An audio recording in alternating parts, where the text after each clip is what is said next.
রফিক একজন সাধারণ গ্রাম বাংলার কৃষক। ছোট্ট একটি গ্রাম নাম কাশীপুর। এখানেই জন্ম, এখানেই বেড়ে ওঠা।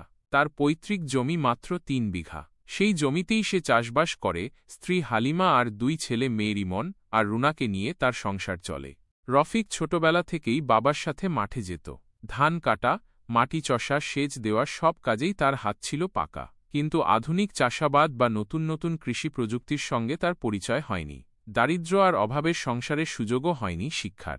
কিন্তু রফিকের ছিল একটাই স্বপ্ন, তার ছেলেমেয়েরা যেন আর তার মতো কৃষক না হয়, তারা যেন লেখাপড়া শিখে বড় কিছু হতে পারে। এজন্য সে নিজের খাবার কমিয়ে হলেও ছেলেমেয়েদের স্কুলে পাঠাত। মাঝে মাঝে স্কুলে বেতন দিতে না পারলে গরু বিক্রি করে দিত। এমনকি একবার নিজের জমির একাংশ বন্ধকও দিয়েছিল। একদিন গ্রামের হাটে এসে সে শুনল পাশের ইউনিয়নের কৃষকরা নাকি নতুন এক ধরনের হাইব্রিড ধান চাষ করছে। ফলনও ভালো, দামও বেশি। রফিকের মন কেমন করে উঠল, আমিও কি পারি না ওইরকম কিছু করতে? কিন্তু ভয়ও কাজ করছিল, যদি নতুন বীজ নষ্ট হয়, যদি পুরো ফসল যায়, তখন তো সংসার চালানোই মুশকিল হবে। তবুও সে সাহস করল। ইউনিয়ন কৃষি অফিসে গেল, কৃষি কর্মকর্তার সঙ্গে দেখা করল। কর্মকর্তা তাকে বোঝালেন কিভাবে নতুন জাতের ধান চাষ করতে হয়, কিভাবে কীটনাশক ব্যবহার করতে হয়, কিভাবে জমিতে পানি নিয়ন্ত্রণ করতে হয়। রফিক একটুও লজ্জা পেল না কিছু না জানার জন্য। সে মন দিয়ে সব শিখল। কৃষি অফিস থেকে সে কিছু বীজ, সার আর কীটনাশকও পেয়ে গেল সহায়তা হিসেবে। রফিক এবার তার ১ বিঘা জমিতে পরীক্ষামূলকভাবে হাইব্রিড ধান লাগাল। অন্য ২টি বিঘায় সে আগের মতো দেশি ধানই রাখল। প্রতিদিন সকালে সূর্য ওঠার আগেই সে জমিতে যেত, আগাছা পরিষ্কার করত, নিয়ম করে পানি দিত। এমনকি রাতেও মাঝে মাঝে খেয়াল রাখত কোনো পোকা ধরে ফেলছে কিনা। দিন যায়, সময় বদলায়, ধান বড় হতে থাকে। রফিকের মনেও আশার আলো জাগতে থাকে। একদিন বিকেলে ঝড় উঠল। কালো মেঘে ছেয়ে গেল আকাশ। ভয়ানক বৃষ্টি শুরু হল। অনেক জমির ফসল ভেসে গেল। রফিক দুশ্চিন্তায় পড়ল। সব শেষ, মনে হল তার।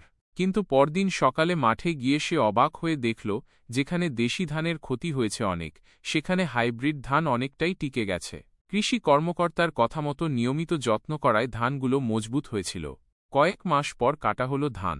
এবার রফিক হিসাব করল হাইব্রিড ধান থেকে যে ফলন হয়েছে তা দেশি ধানের চেয়ে দ্বিগুণেরও বেশি। বিক্রিও হল ভালো দামে। সে খুশিতে ছেলেমেয়েদের জন্য নতুন জামা কাপড় কিনল, হালিমার জন্য একটা শাড়ি আর নিজের জন্য একটা মোটা চাদর। এরপর রফিক সিদ্ধান্ত নিল আগামী বছর পুরো জমিতেই সে নতুন জাতের ধান লাগাবে।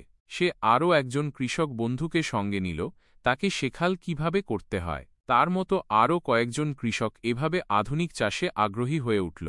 রফিক বুঝতে পারল কৃষিকাজ শুধু কষ্টের নয়, জ্ঞান, কৌশল আর সাহস থাকলে কৃষিকাজও সম্মানের পেশা হতে পারে। তার ছেলে রিমন এবার এসএসসি পরীক্ষায় ভালো ফল করেছে। মেয়েটি রুনা স্কুলে প্রথম হয়েছে। রফিক গর্বের সাথে বলে, আমার সন্তানেরা আর মাঠে হাল চষবে না, তারা কলম ধরবে, বইয়ের পাতা উল্টাবে। গ্রামের লোকজন এখন রফিককে আলাদা সম্মানে দেখে। সে শুধু কৃষক নয়, সে একজন পথপ্রদর্শক। তবে রফিক এখনও বলে, আমি কৃষক, আমি গর্বিত। মাটি আমাকে দিয়েছে জীবিকা, দিয়েছে সম্মান। আমি শিখেছি জ্ঞান ছাড়া কোনো কাজই বড় হতে পারে না। কৃষিকাজও বিজ্ঞান হতে পারে যদি মন দিয়ে শেখা যায়।